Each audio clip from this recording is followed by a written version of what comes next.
Hey, what's up, friends? I'm so thrilled to have Russell Brunson today to talk about his new book, Traffic Secrets. Yeah. Yeah, what's up, Russell? Not much. How you doing? Doing great. I'm quarantined here in New Jersey, and I know you just got the lockdown in Idaho. We're locked in. Yeah, but we can still, through the power of the internet, make this stuff happen. So thanks for coming on today to talk about your book, Traffic Secrets. And I think my whole audience would be really upset if I didn't lead with this question, which is, I tell my group all the time, build your email list, build your email list, build your email list. Yes, you can do some of that other stuff, but ultimately it should be with the idea of building your email list. Mm-hmm. And I've heard you say that you could take everything else away from you, your business, everything. And as long as you had your email list, you would still be in good shape. So do you want to talk about that a little bit, which is you talk about a lot, secret number 5, which is traffic you own. But yes. I thought it might help people today kind of understand why they need to do that. Yeah. So first off, anyone who has heard you say that and hasn't believed you yet, he's right. Dave is 100% right. That is the secret of internet marketing. If you're like, what is the secret? It's having your email list. I've been doing this business now for like almost 18 years, I think, which I hit one huge recession. I hit 2 near bankruptcies, and through all 3 of those big cycles, my email list was the thing that saved me every single time. It's interesting. My very first mentor was a guy named Mark Joyner. And when I got started online, there was a whole bunch of shiny objects that were happening. People were like making tons of money doing Google AdSense, and people making money doing buying pay-per-click ads, doing arbitrage, and like all these like fancy pants ways to make money. And Mark kept telling me, he's like, you have to focus on building a list. If you want a real business, you have to focus on building a list. And I remember being so frustrated because all my friends were making money doing these little like hacky things and like the newest loophole that they found for whatever. And I focused. I did what he said.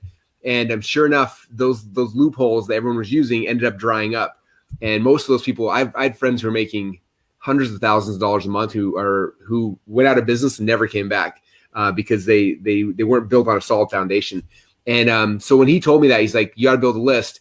After that, for my whole rest of the last 17, 18 years of my business, that's been the focal point. It's like, I got to build a list. In fact, every day at ClickFunnels, we have a meeting with the entire staff and we have our critical numbers. One of our critical numbers is how many people today joined our email list. Like we look at that every single day. We're always watching it and making sure it's getting bigger because it is the most important metric of everything. So it's interesting. Like you said, chapter number 5 in here talks about traffic you own, but all the other things we're teaching here are all different ways to get people to join your list. Because when the recession hits, when Facebook shuts down your account, when Google de-indexes you or whatever the problem might be in your business, if all the efforts you've been doing have been focused on building your list, that they can't take that away. That's your asset. It's traffic that you own. And like I said, I've survived a lot of big ups and downs in business because I had that safety net and that customer list. That's amazing. Yeah. And thank you for telling my audience that they should maybe start listening to me now. Because That's right. Yeah. It's kind of like sometimes when you tell your kids something, I'm sure you have this with your kids, and then their teacher or their coach says the same thing. And they're like, man, they're so brilliant. You're like, I've been telling you that for years. Yeah. It's crazy. So, and what I heard you say in there too is, shiny object syndrome, and there's all these other things going on. One of the things I was fascinated when I first met you was, you were saying, how do you grow your business? And I say, well, it's mostly my email list and it's mostly organic growth. And then I heard you talk about what you talk about in chapter 6 or secret 6, which is the follow-up funnels. Mm-hmm. And you said something on stage about your cost to acquire a customer was negative $20, meaning you were getting paid essentially $20 when you're running your expert secrets funnel to acquire a new customer. And I was like, what? Like, what is he talking about? So I've heard you say it a few times, but when I started getting into chapter 6 here, when you were talking about follow-up funnels, I finally start to get it. So do you want to share a little bit kind of how that works and how that's still driving people to your email list, but how you not only focus on the front end, but you have a huge back end that kind of powers that machine? Yeah. It's interesting because most people, especially me, because I'm like the funnel guy, they're looking and they see like, oh, I saw Russell's book funnel. That's how he's making his money. Oh, I saw this funnel. That's how he's making his money. And what's interesting is like most of my money personally doesn't come from the funnels that you see. I would say there's this invisible funnel that's happening behind the scenes. We call the follow-up funnel. There are all the messages, the emails, the things that are going out. And in the book, in secret, I think he says secret 6. Yeah. I wanted to illustrate this for people because I tell people that and they don't really believe me. So I'm like, let me show you the actual math. So when you guys get your book on page 89, I kind of start walking through this, but I picked 4 of my front end funnels that most people have seen. It's like the .com Secrets book funnel, 108 split test book funnel, and a couple ones like that. And I break down like, okay, this funnel got me, like I'll use the .com Secrets book one, for example. So during this 30-day window that I took the snapshot, it generated 5,410 new leads. We sold 2,395 books. Our average cart value was $30, but we spent $73,000 to send in ads to get people there. We made $73,000. We spent $69,000 in ads. So our profit was $5,000. So we spent we ended up making $5,000 and we got 5,400 leads. And then I looked at all the funnels, those front end funnels. And then I looked in the 30-day window, basically what happened to all those leads in the follow-up funnels, like the emails we sent out afterwards, what happened to those people and how much money do we make? And what was fascinating is that for every dollar that we made in the front end funnel, we made $16.49 in the next 30 days in the follow-up funnel. So more than 16 times the money came from the follow-up funnel that nobody's ever talking about. They're always talking about, oh, Russell's cool new funnel was so awesome. Like, yeah, it was good, but the follow-up funnel is where I actually made my money. And so that's the key that people don't understand. And so it's understanding that like a lot of times, like I create a funnel just to use it so I can build a list for free, right? Like that, like right now we're doing the Traffic Secrets launch. Like as much as I want you guys all to read this book, I built this book. I wrote this book, the book funnel, everything, so that you guys will join my list. And then I can tell you about ClickFunnels and tell you about our coaching and our live events and the other things that we do. And so I think it's important to understand is that, having a list, like you said, like the follow-up, that's the key. That's the actual real business. And so we use funnels to build lists, but then the list is how we make our money. It's amazing. It takes that saying, the fortune is in the follow-up, to a whole nother level. Then you actually see what the numbers are like, oh, yeah. Wow. Yeah, amazing. And just the fact that I want to make sure people got this. You actually made $5,000 by growing your list by over 5,000 people, and also made all this money on the back end, right? So that's amazing. So thank you for sharing that. And people really need to make sure they get this book and look at chapter 6 or secret 6, because all the math is laid out there for you. And it's not just one example. You have 2, 3, 4 different examples in there that people can get. So something else that I think my audience in particular struggles with is like, okay, Russell, great. I want to build my email list. Like, where should I start? Where should I start publishing? How should I, like, where is the best place to do that? If I'm just getting started. And I heard you say something actually on stage. I think it was Dave Woodward actually said it, that you said to him. He said, hey, guess what, Dave? People who listen to podcasts. And he was like, Russell, you feeling okay today? And you're like, people that read blogs. And he's like, no, really, Russell, you all right?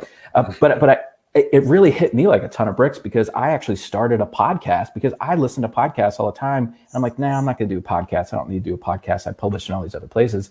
And that's what kind of got me to start, was he said, no, people who listen to podcasts. If you're not concentrating on the audience, you're missing a huge percentage of folks. So what would your recommendation be to somebody who's just getting started, maybe because of all the situation we find ourselves in with this pandemic? They're trying to get going online and they want to start generating traffic through publishing. What is your best advice for somebody like that?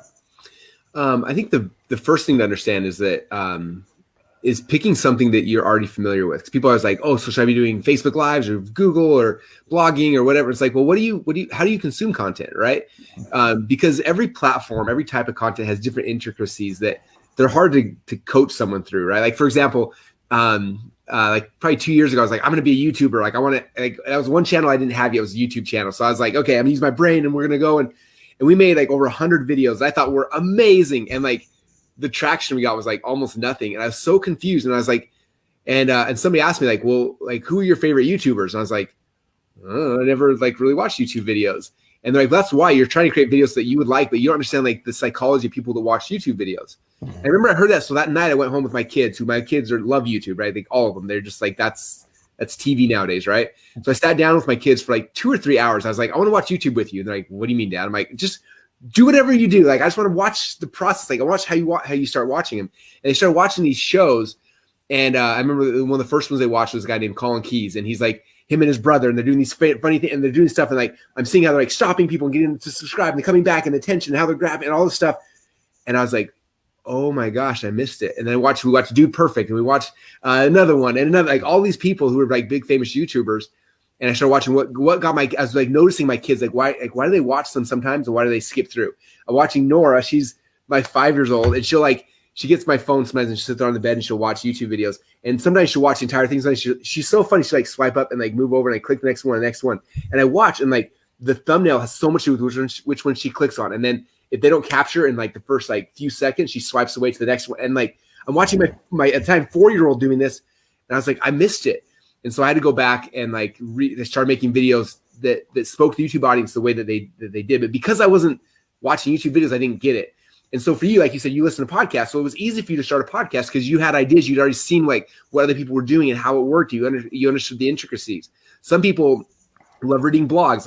I have friends who have downloaded the Medium app and they just read blogs all day. I'm like, if you understand Medium and you and you read blogs all day, you should become a blogger on the Medium platform. Or if you love Instagram, that's the place to start. So I think it's starting with what you already know and where you already spend your time, because you're going to understand it, and you'll naturally become better at it faster because you know what's good already and how to structure things. That's one of the things I talk about in the book. I never say this is the perfect way to structure whatever, because those things change all the time. But if you're in there and you're in the whatever platform and you're paying attention, you're doing it anyway, you'll see the trends, you'll see where things are going, and then you can kind of model that to be successful with it as well. Cool. Thank you for sharing that. One other thing that's important that I've heard you say is once you start there, you have to publish every single day for how long, Russell? For at least a year. And people are always like, no. I promise you, if you pick a platform and you publish consistently every day for a year, in a year from now, all your financial problems will be gone. It just the magic of you being consistently showing up. A couple things happen. Number one is you start finding your own voice. You're going to be horrible at first. You will suck. And the good thing is that nobody will be watching at first. It doesn't matter, but you're going to be really bad and you're going to be embarrassed, everything put out there. But if you keep doing it, within a month, 2 months, 3 months, you start finding your voice. You'll get more comfortable. It'll start getting good. And then what happens is as you start getting good, people will start finding you. There's an article I shared in the book that was written by Nathan Barry that was called You Have to Endure Long Enough to Get Noticed. It's such a big part. He talks about how many movies did you find out, or how many TV series did you find out about in season 2 or season 3, or how many bands did you not know about until the 5th CD came out. It's because there's so much content being produced that we wait for the best stuff to rise to the top. And so you have to endure long enough to get noticed. So if you just do one episode a week for a couple months, no one's going to find you and it'll die. But if you consistently do it and you endure long enough to get noticed, in a year from now, you'll have found your voice, your audience will have had a chance to find you. And that's really the big secret. That's awesome. Russell, I want to be, first of all, thank you. And I want to be aware of the time. We only have a few minutes left. So I want to make sure everybody knows they can get a copy of Traffic Secrets at gambrill.com/traffic.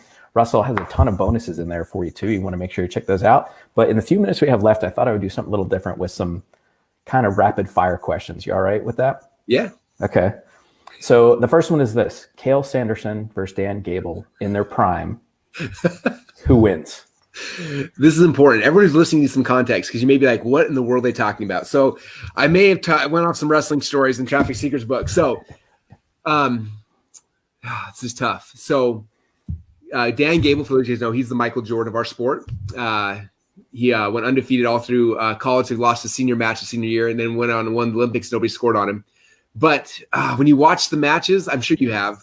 You watch the old matches from the old Gable, and I'm pretty sure I could have beat him in junior high or high school. So, and I actually did wrestle Cale in high school, and Cale beat me pretty badly. So I'm gonna definitely have to go with Cale Sanderson. Even though Dan's the legend, okay, he created the sport as we know it today. Cale would definitely beat Dan, I think, in a head-to-head if we shrunk Cale down to mini Dan sizes. And you're the first person to ever ask that question. I love it. Really? Awesome. Well, I'm going to ask 2 other questions that maybe haven't been asked either. Second one, Marvel Cinematic Universe. What's your favorite and least favorite movie? Oh, so my family now that we're in lockdown, we started. So we are 5 movies in. So my least favorite now, I hadn't seen it yet until 2 days ago, is The Incredible Hulk. That one was so bad. Even my kids walked out in the middle of it and went to the other room. I was like, I have to watch it, but I don't know why. So that one was bad. They should have just. But Nora likes it though, right? I saw her saying Hulk. Yeah, she's like Hulk smash. Yeah, yeah. So yeah, that one was definitely the worst so far. There's a couple other there's a few that I missed somehow. That was one that I hadn't seen yet. So that one was bad.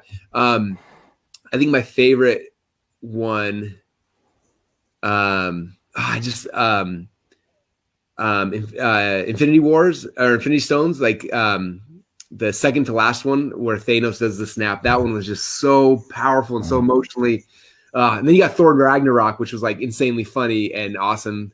It's probably between those two for sure. Yeah. Cool. Awesome. All right. One last question, because I only have a minute left with you. I know you like to go to Waffle Me Up Boise. What is your favorite waffle toppings when you get waffles? So easy. Babacado Deluxe. So when you guys come to Boise, Waffle Me Up is the place.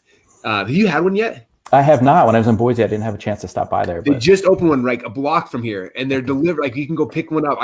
That might be my quarantine lunch today. Now that you just got me really excited. So they make their waffles. They put the batter and they put sugar crystals in it, and then it's amazing. So the Babacado Deluxe, that's bacon, egg, avocado, these little green things, some little syrup, some strawberries, and then there's cheese on it too. Oh wow. I definitely need to go get that right now. That's a cheat day meal. Yeah. It should be an everyday meal. It's a quarantine day meal. All right, Russell, I know you got a lot of these interviews to do with other folks, so I want to be super respectful of your time, but thank you for coming on and talking about traffic secrets today. I appreciate it. Everybody, you can get a copy at gambrill.com/traffic, and everybody say thank you to Russell for stopping by today. Thanks, man, for having me. I appreciate you. You've been such a great supporter for so long, and just grateful for you. And hopefully all your audience now understands the power and the importance of building a list, because it is the key. And all the roads and traffic secrets all lead back to that one concept and idea of you need to own the traffic. And the only way to do that is by building your list. So you guys already have a shortcut because you've been hanging out with Dave for so long. So it's good. Awesome. Thanks, Russell. I appreciate you. Thank you.